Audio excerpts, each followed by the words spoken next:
Welcome back. And now today we are looking at the cost of living crisis that continues to deepen across the world. In South Africa, the suffering arguably worse because so many people here are unemployed due to load shedding. The cost of some foods continues to spike, even though some food costs are coming down in other parts of the world. And the fuel price hike impacts the poor who have to rely on taxis when there's no cheaper public transport available, as we have been reporting. Unleaded petrol expected to go up by more than 50 cents this week. That will take fuel above 23 Rand per litre. Now let's look at food prices and bring up some numbers released by Stats SA. There's quite a few here, but let me just zone in for you. Just first, the big picture is that consumer price inflation came in at 7.1% in March. But if you look at some of these food groups and food inflation overall, food prices rose the highest in 14 years in March.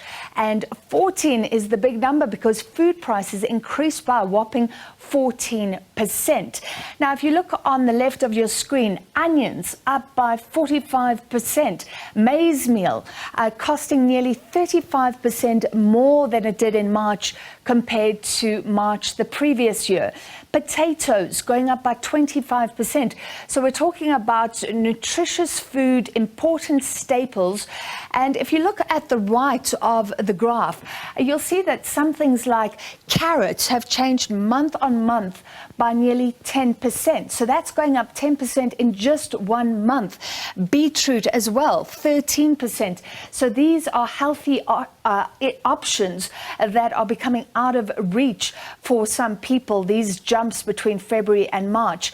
Some foods have moderated, luckily, like the growth in meat and fish. Oils and fats have actually been coming down, but the poultry organization has been warning that there could be spikes in prices as farmers battle with load shedding. All right, let's speak now to the Chief Economist at the Agricultural Business Chamber, Wandile Sihlobo. Wandile, it's great to have you with us as always. Give us an idea of what prices you are really watching if we think of this in terms of individuals, households trying to feed children and survive. Yeah, absolutely, Francis. This has been a difficult time really across the world over the past 2 or 3 years when it comes to food price in general. And I think in South Africa, we do, of course, have even our unique challenges that add to already elevated global prices for much of the commodities.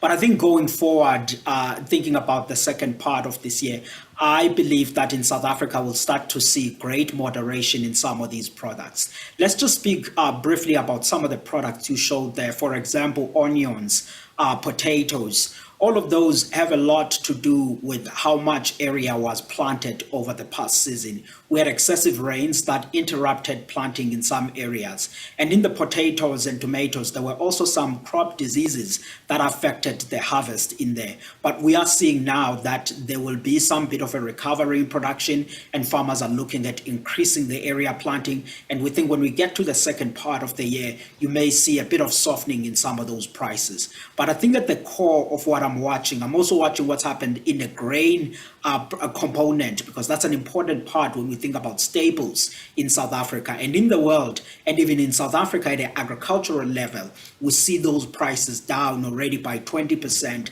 on a year-on-year basis. And we think that with a bit of a lag, we'll start to see that filtering on a consumer side.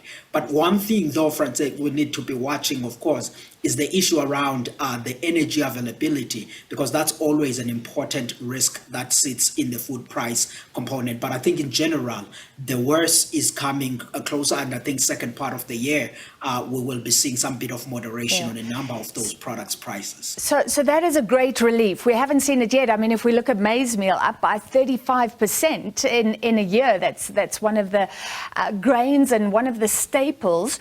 To what extent have we been out of sync with the rest of the world specifically because of the rolling blackouts?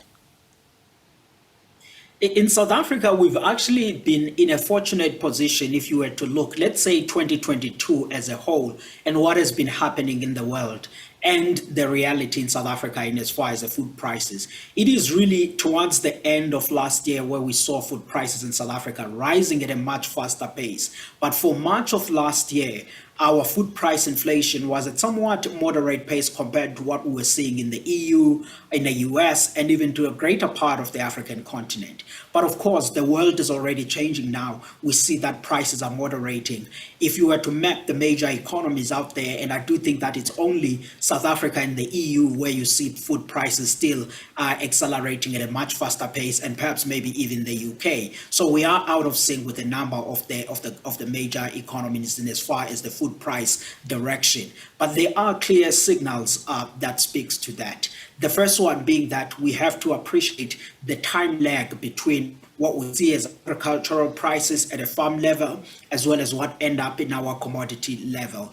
At a farm level, prices of maize meal, for example, if you look at the staple maize prices, I made the point that they are down 20% and the wheat prices are also down. And I think that in a space of about 2 going into 5 months lag, you'll start to see that transpiring. But the other issue that challenged us in South Africa is, of course, load shedding and the cost pressures that it has put to businesses that are in the manufacturing space. And I think that has caused food prices to be slightly stickier than what we see in the world, that level of moderation. But with all of the evidence that I'm sitting with now and looking at these prices, we do think that the second part of the year will be somewhat better than we have seen at the start of the year, even end last year.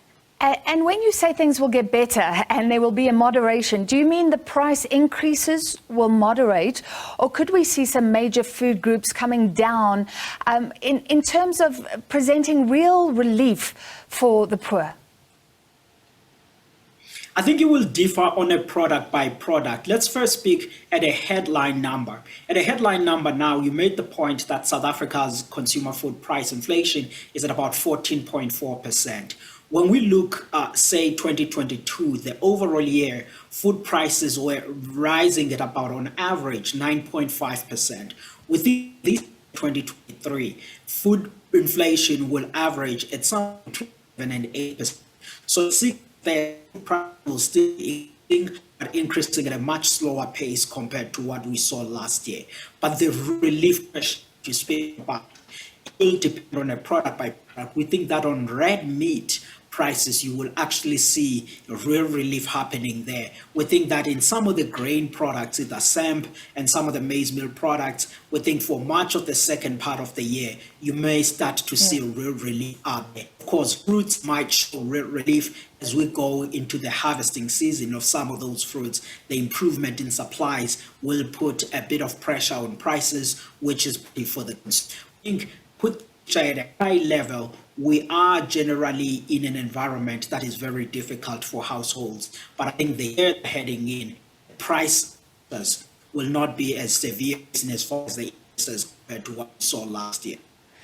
All right, we're losing that line a little bit, but thank you for presenting some good news today. Wandile Sihlobo, of course, from AGBA's Agricultural Business Chamber, the Chief Economist, saying we could see some real relief heading into the rest of the year, despite stage 6 load shedding, which we know has impacted on some production. That is the good news regarding food prices.